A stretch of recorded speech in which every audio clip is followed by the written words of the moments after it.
Hello, everyone, and welcome back to another episode of the Furlough Network. We are so excited to be joining today, all the way from Arizona, Jennifer Kinder. And Jennifer is an individual career and leadership development coach. She owns the company RealizeU, and we are so excited to have her join us here today. So Jennifer, thanks so much for jumping on with Sean and I. Absolutely. Thanks for having me. I appreciate it. So we were talking earlier, are you surviving the heat? How is it going out in Arizona? What is happening out there? It's a little warm. It's a little warm here. We had a monsoon come through our backyard the other day, lost a big tree, dropped in our pool. So it's been exciting. 2020. It's the year of 20. That's what happens. It totally is. Yeah. All that happens in 2020. Well, we're so excited to have you. Thank you for joining us. A lot of our members are going through a current period right now where they're either transitioning their career, they're in a furlough period, or they've just been laid off. So we're excited to have your guidance for them, talking about all things around career advice. How do you think about transitioning, networking, leveraging informational interviews? We'll touch on all of that today. But just to kind of kick us off, we want to start with our quarantine question for the week, which is, what is a favorite memory you've created during quarantine? There might not be many of them since we've been stuck inside binge watching Netflix, but what's a memory you've made? Sean, if you want to kick us off. I'll kick us off with a dog barking in the background, if that's any indication of how things have been in quarantine. I would say, I haven't really thought about this question, but so I'll go with a more recent one. A very abridged story. The kids, I have a 5-year-old and a 4-year-old, and they've been very stir crazy, right? And they haven't been socializing much. They've been home since the beginning of March with us. Both working. So recently there's some kids in the neighborhood, just literally 2 doors down, next door, and then like up here. And they all hang out together at my next door neighbor's yard. And we haven't introduced the kids yet, but the kids are going back to school anyway. So we said, you know what, for everyone's mental sake, let's go introduce them to the other kids. So we took them down there, introduced them to the other kids. Literally 2 hours later, my front tree out front, there was 20 kids in my tree. They took all of the cushions off the patio furniture, piled them at the base of the tree. They were nosediving off the tree into the cushions. I'm out there. I'm like, what are you guys doing? Get the hell out of the tree. Guys, stop. And I'm screaming. And one of the parents came over to help, and she was like, you don't even know what you unlocked. Like, they have avoided your property because they haven't been friends with your kids. But now that you've introduced them, they're going to be all over all your stuff. They're going to be destroying everything. And I'm like, okay, all right. Well, at least we've now, through quarantine, got to that next level of the neighborhood kids running all around my yard all the time. So it's, but like, we were laughing about it. I'm like, 2 hours later, I'm sitting here yelling at all the neighborhood kids, but it's finally got us to like really get to know a lot of the neighbors around here. And now the kids are probably out there right now. That's why the dog's barking. Probably out there teasing the dog. Love it. That's awesome. Jennifer, what about you? So I think my favorite memory that I created here was totally accidental. And that was my 23-year-old son had come out for a short visit before he went to boot camp in the Army. And he got stuck here. So because of COVID, he got stuck here for an extra couple months, and it was awesome. Yes. So it made the whole quarantine thing 10 times better for me. I felt really bad for other people, but for me, it was like, you know, I have my baby for a couple more months before he, you know, went off to do his little boot camp thing. So that's where he is now, in good old Missouri. Oh, well, thank you for his service. And that's awesome. You got to spend that time with him. That's amazing. Yeah, that's great. I think for me, my favorite's been, so my husband and I, we don't have any kids in the house. So it's the two of us. So it's been a lot of together time, but once a week we would do like a takeout night where we kind of like, hey, let's sit at the table together, have a conversation. And now over the last couple of weeks, we've been going to different outdoor restaurants where we pick like one night a week where the two of us just get out of the house, like get out of yoga pants, like actually go have a nice dinner together. And that's been amazing because I think you forget to reset because you're home all the time now. So that's been great. So we did Tallulah's Garden last week in Philly, just spots we've always wanted to go to, making that effort, which has been awesome to kind of get through this quarantine together. So that's a favorite memory of mine. So Jennifer, I think what we want to ask is, so what do you do, right? Like what is, when people say, oh, I have an executive coach, I have a career coach, like what does that mean? What do you do, and what are the services that you provide? What would you say it is you do here, right? Like break it down. We were talking about this before you joined. We said like the executive coach, like what? Really, like break that down for us. We hear it so often, and I would love to get your thoughts on it. Yeah, you guys and my husband. He's like, what is it that you do? It's funny. We're down the hall from each other. We both work at home, and the other day I was out making a sandwich for lunch, and I heard him talking about me, and he's like, I guess I really don't understand what my wife does. So you're not alone there, okay? I need to put him through an education class so he can be my marketing guy. We'll send him the webcast. We'll send him the webcast right. so he can get the breakdown. Maybe after this he'll get it. So what do I do? So it depends on the actual needs of the person that I'm talking to. Probably 50% of my business at this point is career coaching. And that piece of my business is, for obvious reasons, ramped up significantly. And so with those kinds of clients, we tend to do a lot of self-exploration. So that's really where it needs to start. If a person doesn't have a super clear idea of where it is that they want to go, and they haven't dug deep enough to figure out yet how do they articulate what their skill sets are? How do they articulate their strengths and the competencies that they've honed over the years, or even as a new graduate student, right? These are things you need to learn to articulate, and it's hard to do. But one of the things that I like to do with our clients is use a couple different assessments, and those assessment results help give us some of the actual words that makes a better connection with ourselves and with the people we're trying to communicate this to. So we do rely heavily on assessments if my clients are willing to go that direction, and most of them are. I would say probably 70% of my clients come to me rethinking everything, especially right now, right? It's understandable. There's a lot of change. There's a lot of uncertainty. The employment market has changed so drastically in the last couple of months. Certain jobs are going by the wayside. New ones are popping up. And so people are trying to reinvent themselves and try to keep up with all the change. And so that kind of self-exploration, building self-awareness is part of that process to figure out where you're going to fit in what's, I hate to say it, but the new normal. Mm-hmm.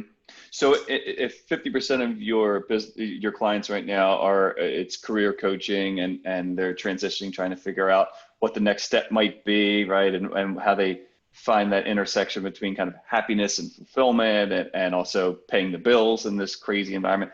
What are some of the kind of the key pieces of advice or some of the key guidance that you're providing a lot of your clients undergoing career transition in a COVID environment? Yeah, so to be completely honest, my advice has not changed. I think I just, at this point with what's going on, I emphasize it even more.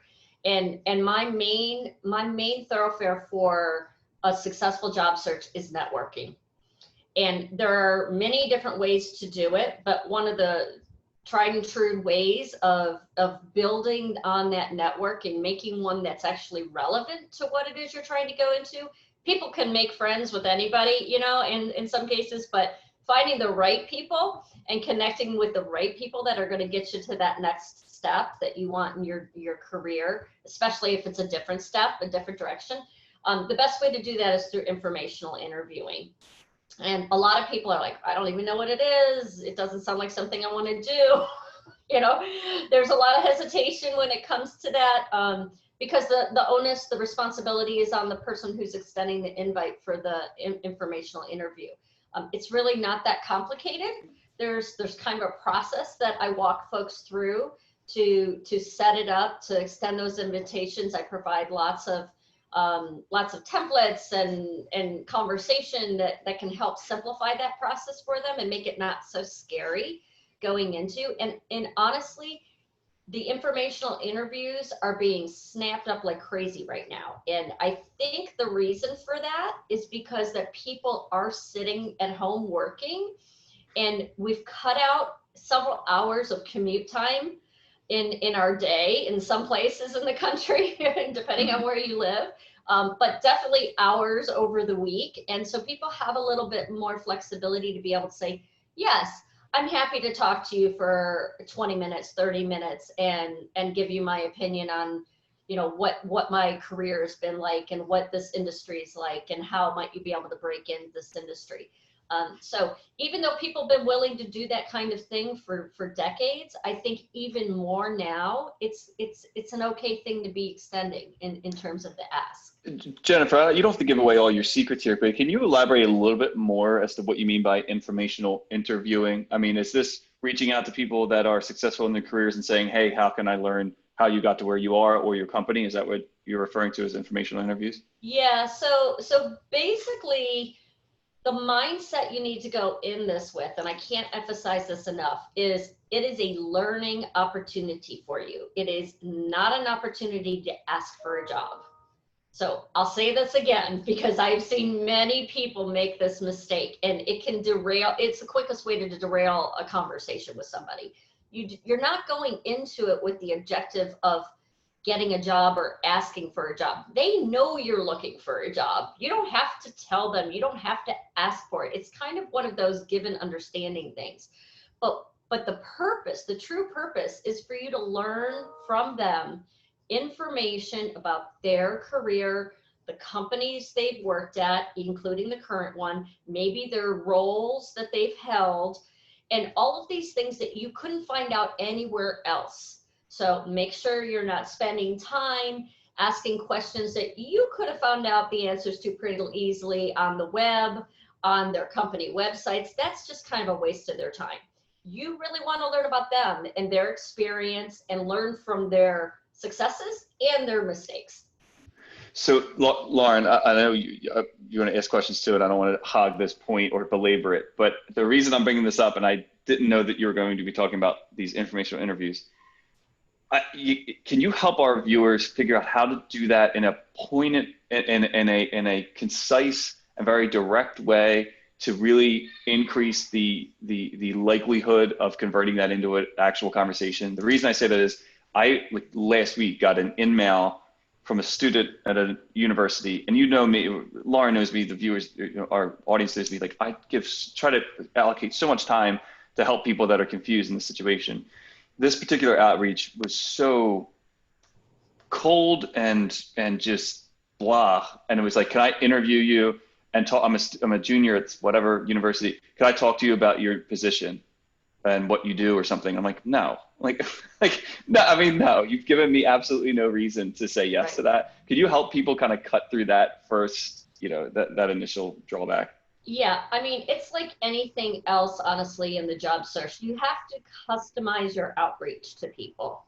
You have to make it memorable, unique, genuine, and authentic, and not just use a form letter. That is like the biggest mistake that people make. It's just like, can I just copy and paste this into a bunch of emails and send it off to the same, 20 people?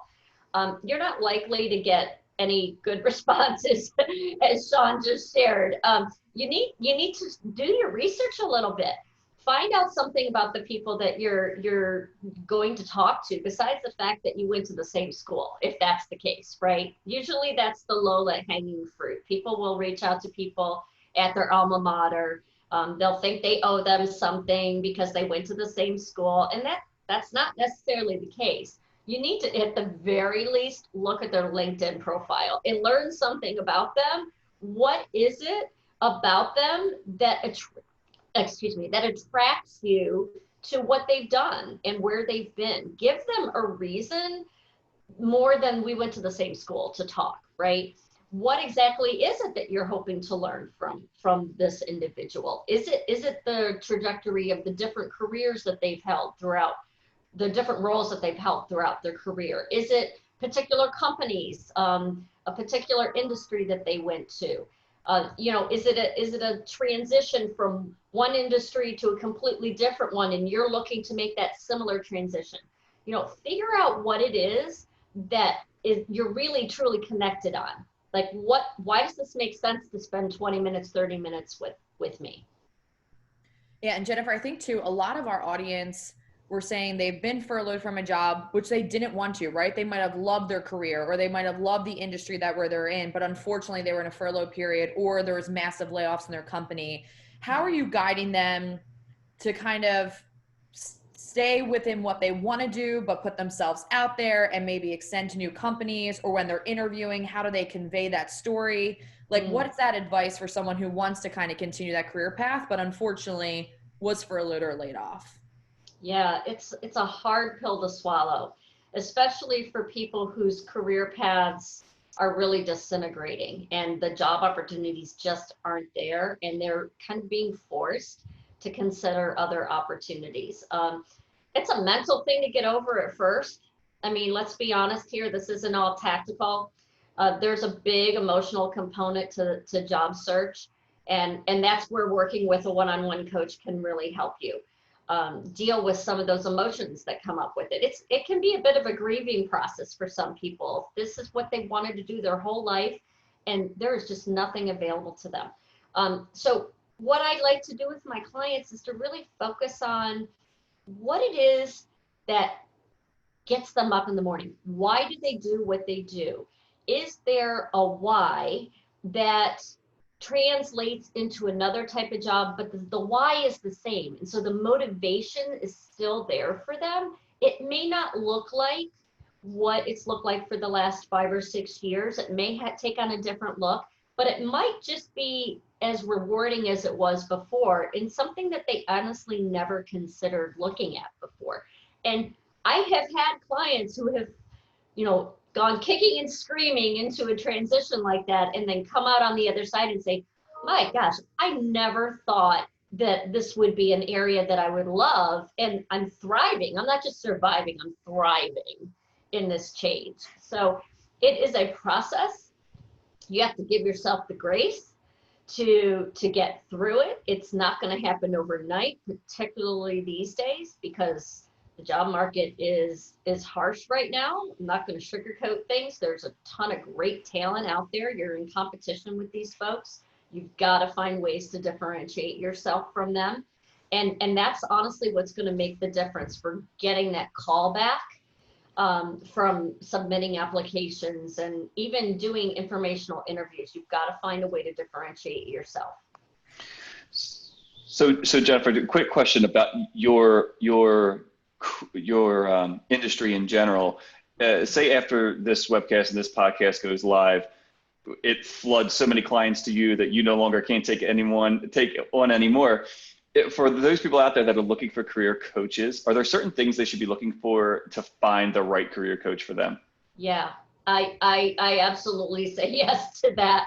I worked long and hard before I launched this business to figure out what it was that I needed to learn and to get accomplished before I could, put my shingle out there and do the best thing for my clients. So anybody can hang up a shingle, right? We all know that. And this industry is not regulated yet.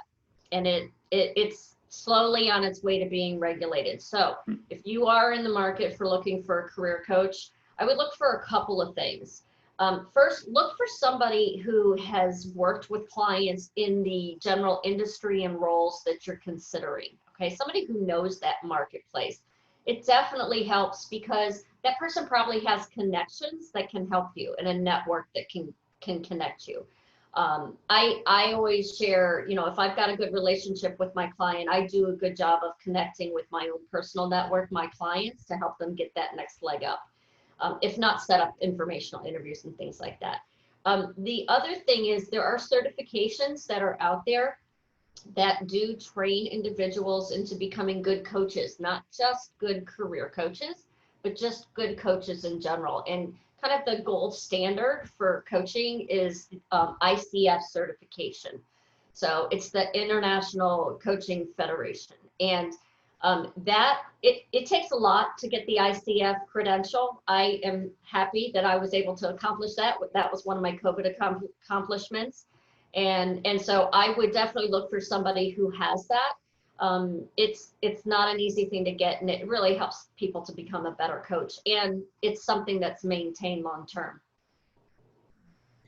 Yeah, so I've worked with Jennifer through Villanova and it completely changed my way of thinking. But I think, Jennifer, what I learned with you in this whole process was really understanding myself and doing those assessments to kind of have that groundwork and really finding that I love my career and I have a passion for it and I'm in the right industry. But it kind of like told me that again. For those of who are in a furlough or a layoff period and money's tight, right? There's some people who are really struggling with unemployment. Is there resources out there where they might not be able to afford an executive coach or afford the tests and assessments? They are a little bit more expensive. What are the things that they can be doing to kind of help set themselves up, or things they can take advantage of? Yeah, so there are some resources out there that are free of charge. There are also resources out there that are pretty minimal. So I will talk about just two assessments. One is free and one is only $20 to do. So I think for most people, those are things that are attainable. So the Gallup Clifton Strengths is a $20 investment for you to get your top 5 strengths. And you can just go to gallup.com and you can do that. That will help you to honestly articulate and put into words what you bring to the table and how you do it. How do you approach problem solving? So there's a lot of value in that $20. The other one is, if you're familiar with Myers-Briggs, there's a kind of a offshoot that's free that you can do. It's called 16 Personalities. So if you Google 16 Personalities, it'll take you about, I don't know, 15, 20 minutes at the max to do it. And you'll get your description of your 4 letters in the quadrants that are represented through Myers-Briggs. It's just not officially a Myers-Briggs thing, but it is very, very similar. So I would recommend you could do that for free too. And that might, again, either confirm what you think you already know about yourself, and it also may open up some doors to things that you maybe didn't think about before. Another good resource that I love is the Muse. So they bring in intellectual capital from all over, different coaches, different authors, all kinds of different people, and they bring all of that information into their platform. It covers everything from your job search to resume writing to how do you rebrand yourself, networking, negotiating, everything. So you could spend days and days and days on that. Trust me, I do. It's a great resource. And all you got to do, you just plug in your email address and they let you have the whole gamut. So it's nice. Perfect. No, and then one last question we have for you, and I know we kind of want to wrap up here, is we have so many people who have said, oh, I've applied for 1,000 jobs in Indeed, or I applied for 1,000 jobs on LinkedIn. I can't apply for any more jobs, but it seems like a lot of our members are going about the wrong way. So for those who are unemployed, looking for jobs, other than the networking information interviews, what guidance do you provide them to get started so they can actually get that next interview? They're not just clicking submit on LinkedIn every 2 minutes. Yeah, so the job application process can be incredibly frustrating. Oftentimes it's one direction and sometimes you don't even get a rejection letter. And it just goes into the black abyss of job applications. So it can be very frustrating. I would spend maybe 20% of your job search time actually applying to those kinds of jobs on job boards like Indeed. It is a good job board though. I do direct my clients to take a look at Indeed oftentimes. And then there's the informational interviews and building your network piece that we already talked about. The other thing I would spend some time on is really taking a better look at how you're branding yourself. Are you branding yourself correctly? Are you branding yourself for the actual direction that you want to go in? When you give your elevator pitch to somebody, and I would practice it with people that you're not actually trying to convey it to, but just friends, family, colleagues, it doesn't matter. What are they remembering from it? Is what you're intending to put out there what people are receiving. So our intentions in receiving is not always the same. It's not always on the same page. So make sure that how you're branding yourself really speaks the language of the direction you're looking to go. Are the competencies that you're including as your strong suits, are they in line with the direction you're trying to go? Or are you just spewing out things that you've done, tactical responsibilities? Are you describing job descriptions basically? Or are you really talking about how you've made significant impact in your past positions? What are your outcomes? What do the results look like? What are your special accomplishments? Those are the things that actually differentiate you from everybody else. Any recruiter, I was a former recruiter, any recruiter, they can interview two different people with the same backgrounds, same schooling, same job experience. My job as a recruiter is to uncover which one of you two people are the rock stars. And the way that I'm going to know who that person is to figure out who had the most impact, the positive impact on their past employers, who has the outcomes to speak to what they're able to do versus just putting a job description on a resume, which is what a lot of people make a big mistake doing. No, it makes total sense. And this is amazing. And Jennifer, thanks for taking the time. We always like to ask our speakers that join us, a motivation would you provide to the furlough community? There's a lot of uncertainty. There's a lot of unknowns. What positive motivation would you provide to this community to kind of get through this tough year? Yeah, so my motivation, it comes from going through this before. This is not the first rodeo for me. I was a career coach back in 2008 and 9 and 10, and the market was horrible. I graduated college. I'm putting out there my age now, but I graduated college in 1990, and the job market was horrible. So I've been through this before. My motivation is it will end. Trust me, positively, it will end. It will be better soon. And the best thing you can do now is not get into that place of analysis paralysis. Keep moving forward, one day at a time. Make one more effort to move yourself forward.